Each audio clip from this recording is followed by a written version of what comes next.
नमस्कार मेरे विद्यार्थी मित्रों। आज मैं फिर हाजिर हुई हूँ आपके सामने नेताजी का चश्मा इस पाठ के एमसीक्यूज लेकर।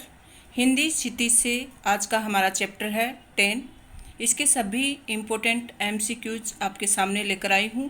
बने रहिएगा, वीडियो अंत तक देखिएगा। सभी प्रश्न इम्पोर्टेंट हैं और आपकी तैयारी को और बेहतर बना सकेंगे। चलिए शुरू करते हैं। पहला प्रश्न है, नेताजी की मूर्ति किससे बनी थी? आपने ये पाठ अच्छे से समझा है, पढ़ा है, तो आपको इसका उत्तर अच्छे से आता होगा। तो बच्चों, अपने मन में सोच लिया होगा कि इसका सही आंसर क्या होगा। नेताजी की मूर्ति किससे बनी थी? पत्थर की, संगमरमर की, लोहे की, लकड़ी की? आशा है आपको इनके जवाब आते होंगे। तो इसका सही जवाब है बच्चों संगमरमर की। चलिए दूसरा, पहली बार कस्बे से गुजरने पर हवलदार मूर्ति पर क्या देखकर चौंके? जब हवलदार वहाँ से गुजर रहे थे कस्बे से, तो मूर्ति पर क्या देखा जिसको देखकर हवलदार चौंक पड़े? टोपी देखी, छाता देखा, चश्मा देखा, या इनमें से कोई नहीं? तो इसका सही आंसर होगा बच्चों चश्मा। अगला है, कस्बे से जाने के बाद भी हवलदार किसके बारे में सोचते रहे? वो कस्बे से आगे निकल गए थे लेकिन फिर भी सोचते रहे। किसके बारे में? पान वाले के बारे में, चश्मे वाले के बारे में, मूर्ति के बारे में, या कस्बे के बारे में? आशा है आपको सही जवाब आता होगा। चलिए मैं बता देती हूँ, इसका सही आंसर होगा मूर्ति के बारे में। अगला प्रश्न है, नेताजी की बगैर चश्मे वाली मूर्ति किसे बुरी लगती थी? हवलदार को, कस्बे वाले को, पान वाले को, चश्मे वाले को? तो नेताजी की जो बिना चश्मे की मूर्ति थी वो किसको बुरी लगती थी? बुरी लगती थी मतलब किसको अच्छी नहीं लगती थी? तो बच्चों, इसका सही जवाब होगा चश्मे वाले को। इसलिए उसने चश्मा पहना दिया था नेताजी की मूर्ति को। चलिए अगला प्रश्न है, लोग चश्मे वाले को किस नाम से बुलाते थे? सिपाही, कैप्टन, पुलिस, थानेदार? इसका सही जवाब होगा कैप्टन।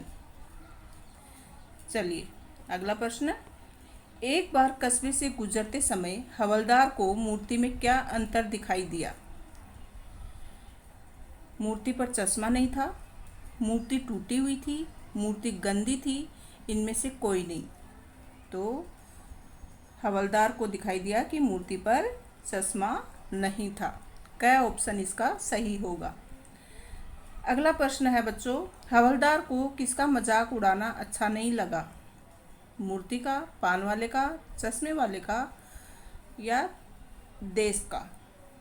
तो इसका सही उत्तर है चश्मे वाले का। प्रश्न नंबर 8, चश्मे वाले को पान वाला क्या समझता था? कैप्टन, पागल, ईमानदार, गरीब? तो प्रश्न नंबर 8 का सही जवाब होगा पागल। चश्मे वाले को पान वाला पागल समझता था। प्रश्न नंबर 9, नेताजी की मूर्ति की ऊंचाई कितनी थी? ऐसे प्रश्न अक्सर बच्चों पूछ लिए जाते हैं, ध्यान देने की ज़रूरत है। तो नेताजी की मूर्ति की ऊंचाई कितनी थी? 4 foot, 3 foot, 5 foot, 2 foot? Netaji की मूर्ति की ऊंचाई थी 5 फुट। चलिए आगे बढ़े। प्रश्न नंबर 10, नहीं बच्चों, नेताजी की मूर्ति की ऊंचाई थी 2 फुट। चलिए प्रश्न नंबर 10, किसे देखकर हवलदार के चेहरे पर कुतूहल भरी मुस्कान फैल गई? मतलब आश्चर्यचकित करने वाली कौतूहलपूर्ण मुस्कान आ गई। किसको देखकर हवलदार के चेहरे पर ये ऐसी मुस्कान आई? पान वाले को देखकर, बच्चे को देखकर, मूर्ति के चेहरे को देखकर, या इनमें से कोई नहीं? तो प्रश्न नंबर 10 का सही जवाब है मूर्ति के चेहरे को देखकर। प्रश्न नंबर 11, हवलदार साहब किस बात पर दुखी हो गए? ऑप्शन है दुनिया के स्वार्थी स्वभाव पर, नेताजी की मूर्ति को देखकर, पान वाले को देखकर, इनमें से कोई नहीं? तो 11 का सही आंसर है दुनिया के स्वार्थी स्वभाव को देखकर।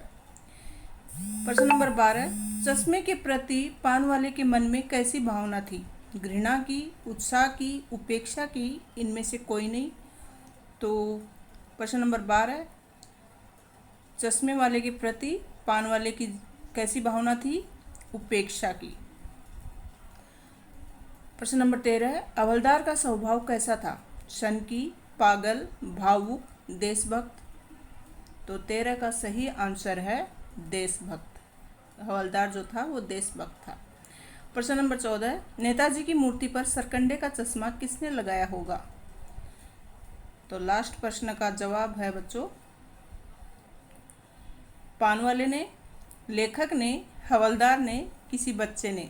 तो ये सरकंडे का चश्मा था नेताजी की मूर्ति पर जरूर किसी बच्चे ने लगाया होगा। तो इसका सही आंसर है बच्चों घ ऑप्शन, किसी बच्चे ने। हिंदी क्षितिज से आज हम चैप्टर नंबर 11 के सभी एमसीक्यूज देखेंगे। क्लास 10th का ये पाठ है बाल गोविंद भक्त। चलिए इसके सभी महत्वपूर्ण वस्तुनिष्ठ प्रश्नों पर चर्चा करते हैं, बने रहिएगा। सबसे पहला प्रश्न है, सुबह सुबह बाल गोविंद भक्त क्या गाते थे? आपने अच्छे से पाठ पढ़ा होगा तो आप जानते ही होंगे कि सुबह सुबह बाल गोविंद भक्त क्या गाते थे? भजन, गाना, लोरी, कव्वाली। तो इसका सही उत्तर होगा बच्चों भजन। भगत जी अपने बेटे का खास ख्याल रखते थे क्योंकि वह कैसा था? चालाक था, ईमानदार था, प्रतिभावान था, सुस्त और बोधा था। तो इसका सही आंसर होगा बच्चों सुस्त और बोधा था। बेटे के मरने पर भगत जी क्या करते थे? क्या कर रहे थे? रो रहे थे, हंस रहे थे, गा रहे थे, इनमें से कोई नहीं। जब उनका बेटा मर गया था तो भगत जी गा रहे थे। सही ऑप्शन इसका होगा ग का। भादों की रात कैसी होती है? चांदनी होती है, अंधेरी, सुस्त, उजली। तो भादों माह की जो रात होती है वो अंधेरी होती है। लेखक बाल गोविंद भक्त के किस गुण पर मुग्ध थे?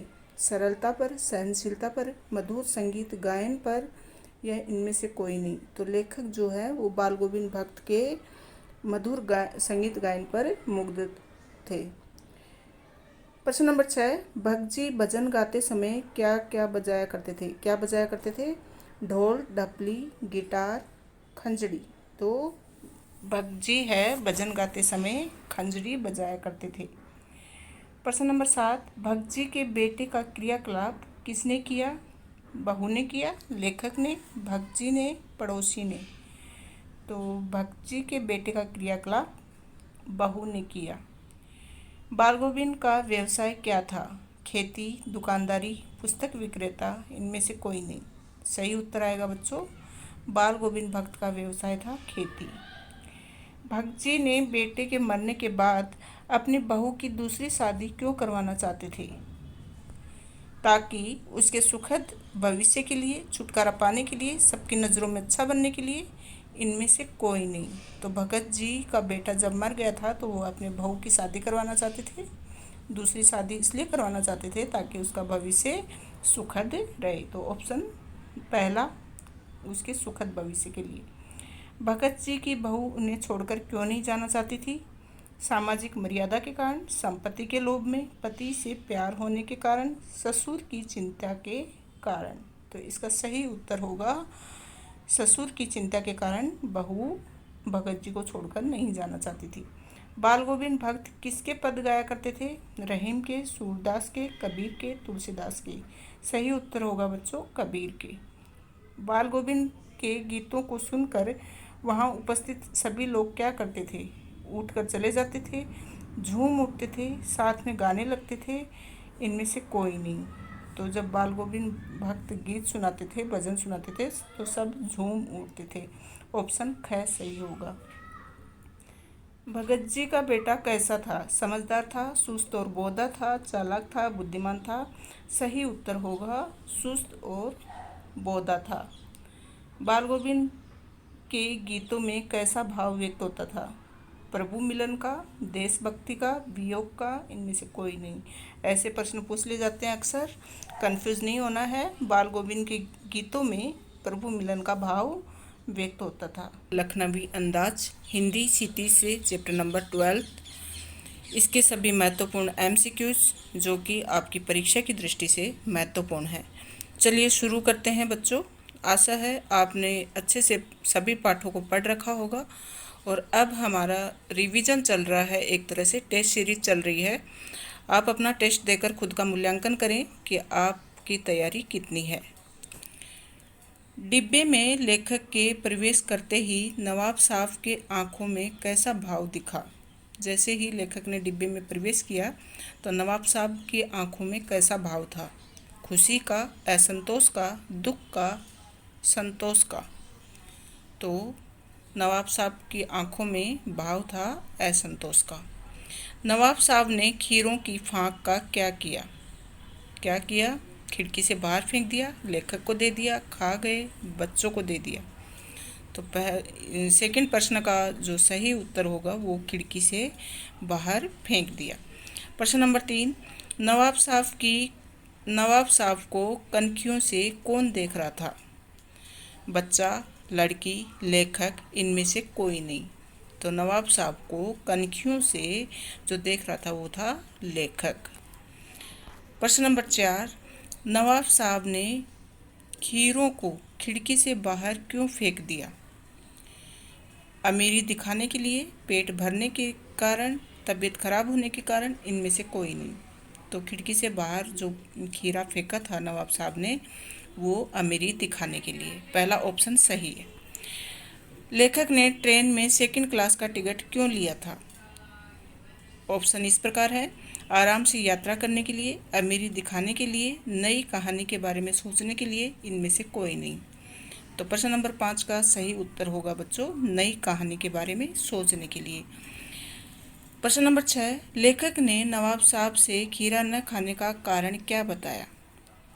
ऑप्शन इस प्रकार है, उन्हें खीरा पसंद नहीं है, पेट भरा हुआ है, इच्छा नहीं है, इनमें से कोई नहीं। तो प्रश्न नंबर 6 का सही उत्तर है इच्छा नहीं है। प्रश्न नंबर 7, नवाब साहब ने लेखक को क्या खाने का निमंत्रण दिया? बादाम, खीरा, बिस्किट, इनमें से कोई नहीं। तो सही ऑप्शन है खीरा। प्रश्न नंबर 8, अकेले सफ़र का वक्त काटने के लिए नवाब साहब ने क्या खरीदा था? अखबार, पुस्तक, खीरा, पत्रिका। तो प्रश्न नंबर 8 का सही जवाब है खीरा। प्रश्न नंबर 9, नवाब साहब को क्या गवारा न था? मंजिले दर्जे में यात्रा करते दिखना, लेखक से बात करना, खीरा खाना, इनमें से कोई नहीं। तो 9 का सही आंसर है मंजिले दर्जे में यात्रा करते दिखना। प्रश्न नंबर 10, ठाली बैठे कल्पना करते रहने की पुरानी आदत किसकी थी? तो 10 में सही आंसर क्या होगा? नवाब साहब की, यात्री की, लेखक की, कवि की। तो सही उत्तर है लेखक की। प्रश्न नंबर 11, वार्तालाप की शुरुआत किसने की? लेखक ने, नवाब साहब ने, दुकानदार ने, इनमें से कोई नहीं। तो 11 का सही जवाब है नवाब साहब ने। लेखक कनखियों से किसकी ओर देख रहे थे? खिड़की की तरफ, घर की तरफ, स्टेशन की तरफ, नवाब साहब की तरफ। तो 12 का सही उत्तर है नवाब साहब की तरफ। प्रश्न नंबर 13, लखनऊ स्टेशन पर कौन खीरे के इस्तेमाल का तरीका जानते हैं? नवाब साहब, लेखक, खीरा बेचने वाले, इनमें से कोई नहीं। तो 13 का सही जवाब है खीरा बेचने वाले। प्रश्न नंबर 14, नवाब साहब ने खीरे की तैयारी के बाद उसका क्या किया? खा गए, खिड़की से बाहर फेंक दिया, नवाब साहब को दे दिया, इनमें से कोई नहीं। प्रश्न नंबर 14 का सही जवाब है खिड़की से बाहर फेंक दिया। नवाब साहब का सहसा क्या करना लेखक को अच्छा नहीं लगा?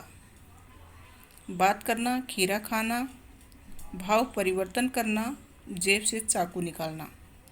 तो भाव परिवर्तन करना ये लेखक को अच्छा नहीं लगा।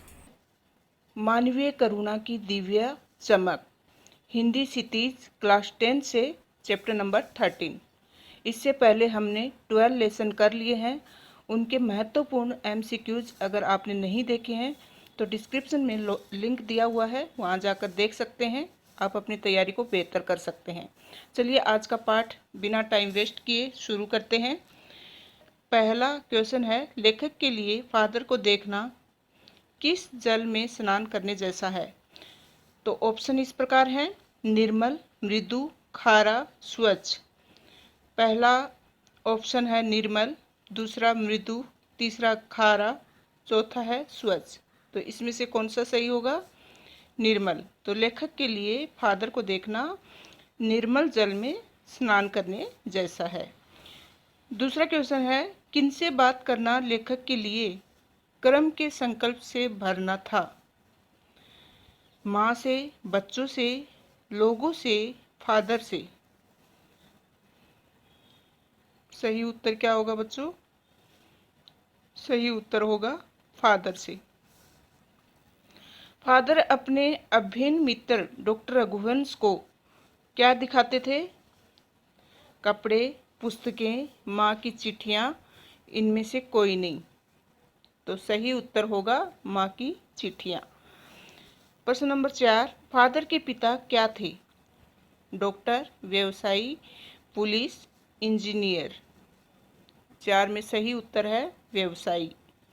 प्रश्न नंबर 5, किसकी शादी की चिंता फादर ने व्यक्त की थी? पुत्री की, भाई की, भतीजी की, बहन की। तो सही उत्तर होगा बहन की। प्रश्न नंबर 6, फादर ने जीसेट संघ में 2 वर्ष किसकी पढ़ाई की थी? मेडिकल की, इंजीनियरिंग की, धर्माचार की, इनमें से कोई नहीं। 6 का सही उत्तर होगा धर्माचार की। प्रश्न नंबर 7, फादर को याद करना लेखक के लिए कैसा संगीत सुनने जैसा अनुभव है? फादर को याद करना मधुर, कर्कश, उदास, शांत, इनमें से कोई नहीं। तो 7 में सही उत्तर होगा उदास, शांत। प्रश्न नंबर 8, इलाहाबाद की सड़कों पर फादर क्या करते दिखते थे? पैदल चलते हुए, उपदेश देते हुए, बच्चों को पढ़ाते हुए, साइकिल चलाते हुए। 8 का सही उत्तर होगा साइकिल चलाते हुए। प्रश्न नंबर 9, राष्ट्रभाषा के रूप में फादर किसे देखना चाहते थे? उर्दू को, फारसी को, हिंदी को, इनमें से कोई नहीं। तो सही उत्तर है बच्चों हिंदी को। प्रश्न नंबर 10, फादर की चिंता हिंदी को किस रूप में देखने की थी? राज्य भाषा, राष्ट्रभाषा, जनभाषा, इनमें से कोई नहीं। तो 10 का सही उत्तर है राष्ट्रभाषा। प्रश्न नंबर 11, किसी के दुख में फादर का व्यवहार कैसा होता था? उपेक्षित, आनंदपूर्ण, कटु, सांत्वना पूर्ण। तो 11 में सही उत्तर है सांत्वना पूर्ण। 12, पत्नी और पुत्र की मृत्यु पर लेखक को किसकी बातों से सांत्वना मिली? फादर बुल्के की, माँ की, बहन की, पिता की। तो किसकी बातों से सांत्वना मिली? 12 में सही उत्तर है फादर बुल्के की। फादर की मृत्यु कहाँ हुई? इलाहाबाद, मुंबई, दिल्ली, इनमें से कोई नहीं। तो सही उत्तर है दिल्ली में। अंतिम प्रश्न है, लेखक फादर के किस गुण का बहुत सम्मान करते हैं? करुणा, मानवीयता, वात्सल्य, उपयुक्त सभी। तो ये सारे गुणों का सम्मान करते हैं। कौन कौन से? करुणा, मानवीयता, वात्सल्य, ये सारे। एक कहानी ये भी, हिंदी क्षितिज क्लास 10 से लेसन नंबर 14 आज हम सॉल्व करने जा रहे हैं। इससे पहले के वीडियो अगर आपने नहीं देखे हैं तो डिस्क्रिप्शन में लिंक दिया हुआ है, वहाँ जाकर सभी वीडियो चेक कर सकते हैं और अपनी तैयारी को और मजबूत कर सकते हैं।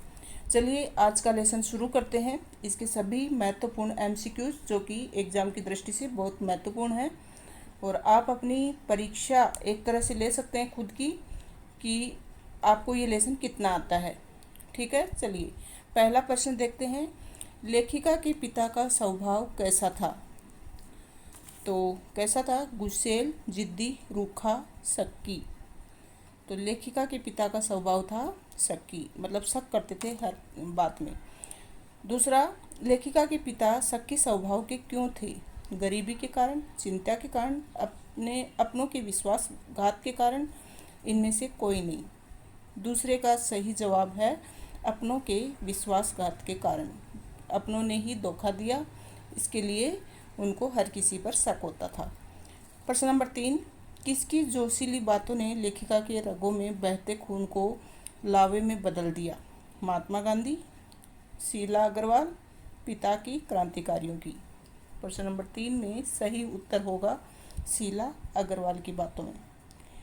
प्रश्न नंबर 4, अपनी बड़ी बहन की शादी के समय लेखिका की उम्र कितनी थी? 10 साल, 8 साल, 5 साल, 7 साल? तो इसका जवाब आपने सोच लिया होगा। सही उत्तर है बच्चों 7 साल।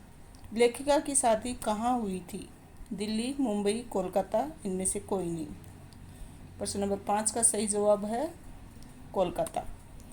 लेखिका के माँ का स्वभाव कैसा था? लेखिका की माँ का स्वभाव कैसा था? सहनशील, सरल, झगड़ालू, सनकी?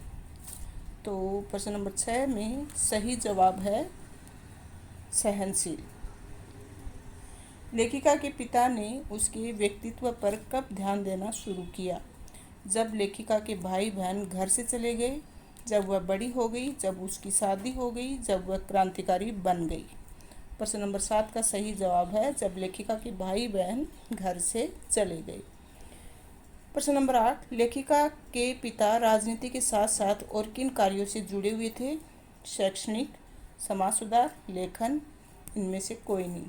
प्रश्न नंबर 8 का सही जवाब है समाज सुधार से।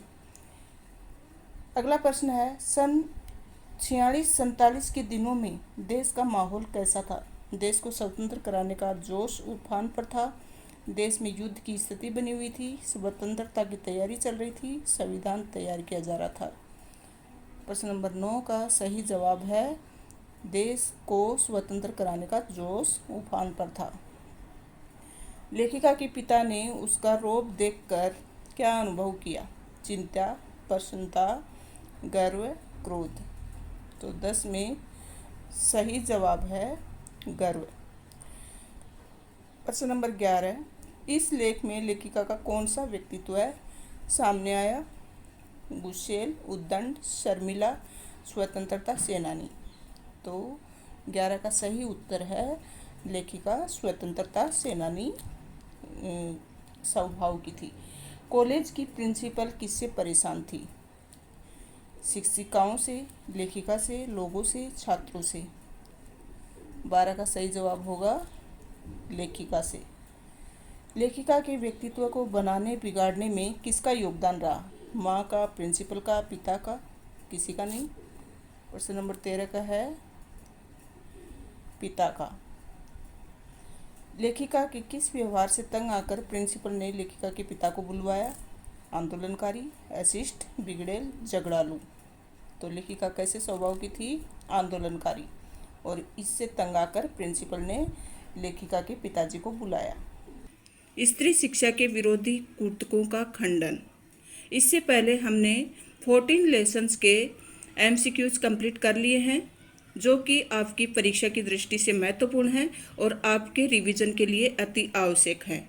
आज का हमारा पाठ है चैप्टर नंबर 15। इसके सभी महत्वपूर्ण प्रश्नों पर हम चर्चा करने वाले हैं, जो कि ऑब्जेक्टिव टाइप है। इससे आपका रिवीजन और बेहतर हो सकेगा और आप अपनी तैयारी को भी परख पाएंगे। चलिए शुरू करते हैं। इससे पहले अगर आपने वो बाकी के वीडियो नहीं देखे हैं तो डिस्क्रिप्शन बॉक्स में लिंक दिया हुआ है, वहाँ जाकर चेक कर सकते हैं। साथ ही इनकी PDF भी उपलब्ध है, इनकी आंसर शीट भी इसके साथ अटैच है। चलिए शुरू करते हैं। स्त्री शिक्षा के विरोधी कुटकों का खंडन, ये लेसन के सभी MCQs। पहला क्वेश्चन है, लेखक स्त्री शिक्षा का क्या है? विरोधी है, पक्षधर है, कट्टर समर्थक है, विचारक है? तो लेखक स्त्री शिक्षा का पक्षधर है। दूसरा प्रश्न, प्रस्तुत पाठ में लेखक ने किन लोगों पर व्यंग्य किया है? स्त्री शिक्षा के समर्थकों पर, इतिहास के जानकारों पर, समाज विरोधी पर, स्त्री शिक्षा के विरोधियों पर? तो लेखक ने स्त्री शिक्षा के विरोधियों पर व्यंग्य किया है। तो ऑप्शन घ वाला सही है। प्रश्न नंबर 3, जो पुरुष स्त्रियों को शिक्षा के क्षेत्र में आगे नहीं बढ़ने देना चाहते वे क्या हैं?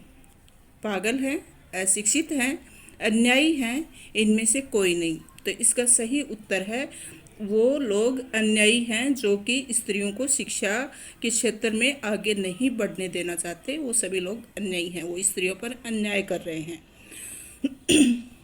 आगे, लेखक स्त्रियों को कह कहरा पढ़ाना पाप समझते हैं, पाप समझने वालों के विरोधी हैं, पाप नहीं समझते, पाप समझने वालों के समर्थक हैं।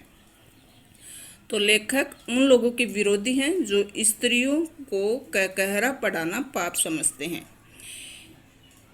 क्वेश्चन नंबर 5, स्त्रियों ने किनकी रचना भी की थी? कहानियों की, लेखों की, कविताओं की, वेद मंत्रों की। तो स्त्रियों ने वेद मंत्र भी रचे थे। लेखक के अनुसार शकुंतला का दुष्यंत पर क्रोध स्वाभाविक है, पाप है, गलत है, अस्वाभाविक है। तो शकुंतला जो कि दुष्यंत पर क्रोध करती है वो स्वाभाविक है। प्रश्न नंबर 7, बुरे व्यवहार का संबंध विद्यालयों से जोड़ना आप बता सकते हैं बच्चों? ठीक है, पाप है, गलत है, यथार्थ है। तो बुरे व्यवहार का संबंध विद्यालयों से जोड़ना, इसका सही आंसर होगा गलत है। सीता ने अपनी पवित्रता किस प्रकार सिद्ध की? सच बोलकर, आग में कूदकर, घर से निकलकर, इनमें से कोई नहीं। आई होप इसका आंसर सभी को आता होगा। तो इसका सही उत्तर है बच्चों आग में कूदकर। प्रश्न नंबर 9, राम ने सीता का परित्याग क्यों किया? झूठ बोलने पर, चोरी करने पर, कुल मर्यादा के कारण, लोगों के कहने में आकर। तो राम ने सीता को क्यों त्याग दिया था? लोगों के कहने में आकर। प्रश्न नंबर 10, पढ़ने लिखने से किसका संबंध नहीं है? समझदारी का, शिक्षित होने का, पाप का, चरित्र का। प्रश्न नंबर 10 का सही उत्तर है शिक्षित होने का। पढ़ने 10 का सही उत्तर है बच्चों पाप से शिक्षा का, पढ़ने लिखने का कोई संबंध नहीं है। इसका सही उत्तर होगा ऑप्शन ग, पाप का। प्रश्न नंबर 11, लेखक के अनुसार वर्तमान शिक्षा प्रणाली कैसी है? संतोषजनक है, संशोधन योग्य है, अच्छी है, बुरी है। तो आज की जो शिक्षा प्रणाली है वो लेखक के अनुसार संशोधन योग्य है कि उसमें थोड़ा सा संशोधन करना चाहिए। तो संशोधन के योग्य है वो। प्रश्न नंबर 12, लेखक नारी और नर के बीच कैसा संबंध मानता है? तो ऑप्शन इस प्रकार हैं, भगवान भक्त का, मानव मानवी का, देव देवी का, दासी स्वामी का। तो लेखक नर और नारी के बीच का जो संबंध मानता है वो मानव और मानवी का मानता है। प्रश्न नंबर 13, लेखक ने सुशिक्षित लोगों के किस व्यवहार पर चिंता प्रकट की? तो सुशिक्षित जो लोग हैं वो किस प्रकार के हैं और लेखक को उनका कौन सा व्यवहार अच्छा नहीं लगता है? ऑप्शन इस प्रकार हैं, भ्रष्ट और हिंसक, जिद्दी और गुस्सैल, सनकी, इनमें से कोई नहीं। तो 13 का सही उत्तर है भ्रष्ट और हिंसक। जो पढ़े लिखे लोग हैं वो भी इस तरह के लोग हैं। प्रश्न नंबर 14, पुराने समय में स्त्रियां बोलचाल के लिए किस भाषा का प्रयोग करती थी? संस्कृत, उर्दू, हिंदी, प्राकृत। तो पुराने समय में स्त्रियां प्राकृत भाषा बोला करती थी। नौबत खाने में इबादत हिंदी क्षितिज से चैप्टर नंबर 16। आज हम इसके सभी महत्वपूर्ण प्रश्न जो कि एग्ज़ाम के लिए और आपके रिवीजन के लिए बेस्ट हैं उनका डिस्कशन करने वाले हैं। इससे पहले 15 लेसन के हमने MCQs देख लिए हैं। अगर किसी ने वो वीडियो नहीं देखा है तो वहाँ जाकर देख सकते हैं और आपके रिवीजन को और बेहतर बना सकते हैं। ये एक तरह से टेस्ट सीरीज है जिसमें आप अपने आप को परख सकते हैं कि आपकी तैयारी कितनी है। चलिए बच्चों, लेसन नंबर 16 इसके सभी महत्वपूर्ण MCQs अब हम उसकी चर्चा करेंगे। बिस्मिल्लाह खां संगीत के रियाज के लिए कहाँ जाते थे? तो आपने अगर पाठ अच्छे से पढ़ा है तो आपको पता होगा। चलिए ऑप्शन इस प्रकार हैं, नाना के घर, काशी विश्वनाथ मंदिर, बालाजी के मंदिर, घर की छत पर। तो इसका सही उत्तर है बच्चों बालाजी के मंदिर। बिस्मिल्लाह खां संगीत के रियाज के लिए बालाजी के मंदिर जाते थे। दूसरा प्रश्न है, रसलून और बतलून के गाने पर किसे खुशी मिलती थी? बच्चों को, बिस्मिल्लाह खां को, अमीरुद्दीन को, श्रोताओं को। तो ये खुशी किसको मिलती थी? अमीरुद्दीन को। प्रश्न नंबर 3, उस्ताद बिस्मिल्लाह खां का जन्म स्थान कहाँ है? काशी, डुमराव, पटना, इनमें से कोई नहीं। तो 3 का सही जवाब है पटना। अमीरुद्दीन का ननिहाल कहाँ है? काशी, डुमराव, कानपुर, लखनऊ। आपको पता होगा अमीरुद्दीन का ननिहाल काशी है। बिस्मिल्लाह खां शहनाई और काशी को इस धरती पर क्या मानते थे? ऑप्शन इस प्रकार हैं, बोझ, जन्नत, नरक, इनमें से कोई नहीं। तो बिस्मिल्लाह खां शहनाई और काशी को इस धरती पर क्या मानते हैं? जन्नत। मुसलमान मुहर्रम में कितने दिन का शौक मनाते हैं? 20 दिन का, 5 दिन का, 10 दिन का, 1 दिन का। प्रश्न नंबर 6 का सही जवाब है 10 दिन का। मुहर्रम के दिन बिस्मिल्लाह खां क्या बजाते थे? तबला, बांसुरी, शहनाई, सितार। 7 का सही जवाब है शहनाई। काशी किसकी पाठशाला है? संस्कृति की, संगीत की, नृत्य की। 8 का सही जवाब है संस्कृति की। प्रश्न नंबर 9, काशी का संगीत आयोजन किस अवसर पर होता है? हनुमान जयंती के अवसर पर, जन्माष्टमी के अवसर पर, रामलीला के अवसर पर, इनमें से कोई नहीं। तो प्रश्न नंबर 9 का सही जवाब है हनुमान जयंती के अवसर पर। काशी का संगीत आयोजन हनुमान जयंती के अवसर पर होता है। प्रश्न नंबर 10, शास्त्रों में काशी किस नाम से प्रतिष्ठित है? तो प्रश्न नंबर 10 के ऑप्शन इस प्रकार हैं, आनंदवन, सोमवन, स्वर्ग मार्ग, आनंद कानन। 10 का सही जवाब है आनंद कानन। काशी में किसका आयोजन एक प्राचीन एवं अद्भुत परंपरा है? प्रश्न नंबर 11 का सही जवाब है संगीत आयोजन, नृत्य आयोजन, कला आयोजन, इनमें से कोई नहीं। तो इसका सही जवाब है संगीत आयोजन। अवधी पारंपरिक लोक गीतों एवं चैती में किसका उल्लेख बार बार मिलता है? शहनाई का, होली का, भक्ति का, इनमें से कोई नहीं। तो 12 का सही जवाब है शहनाई का। प्रश्न नंबर 13, अमीरुद्दीन के शहनाई गुरु कौन थे? तो इनके शहनाई गुरु थे अली बख्श खां। प्रश्न नंबर 13 का ग ऑप्शन सही है। बिस्मिल्लाह खां खुदा से क्या मांगते हैं?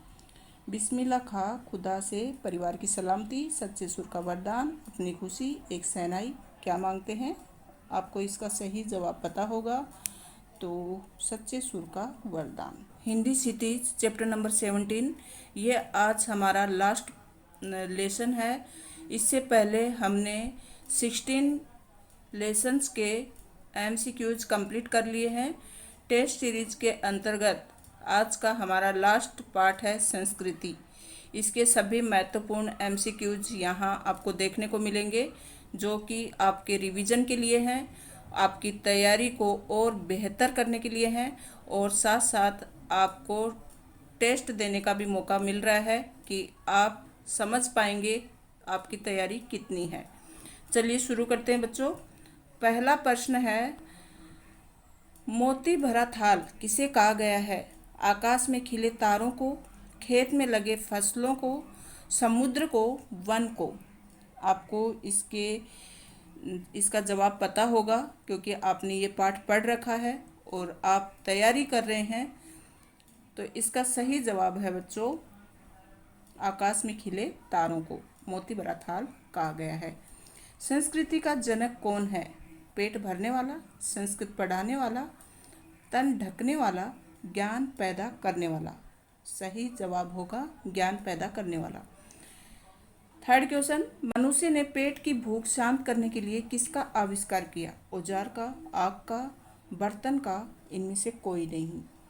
तो मनुष्य ने आग का आविष्कार किया अपना पेट भरने के लिए, पेट की भूख शांत करने के लिए।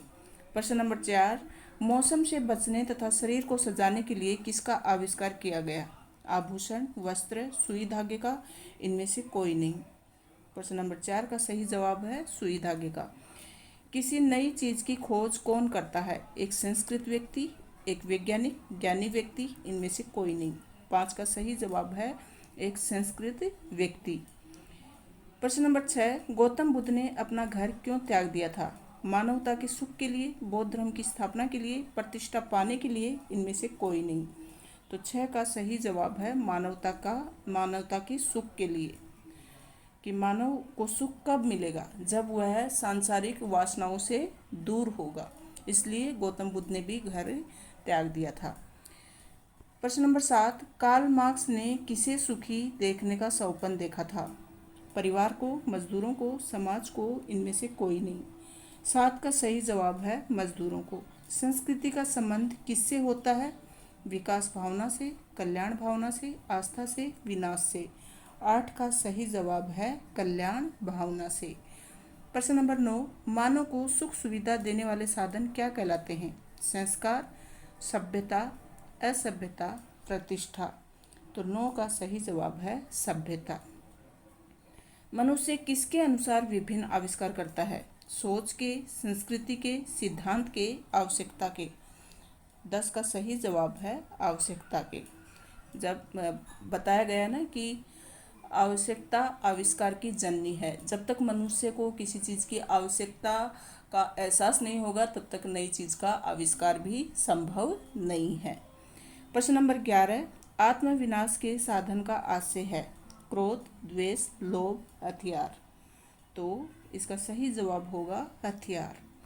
मानव की वह योग्यता जो उससे आत्मविनाश के साधनों का आविष्कार कराती है।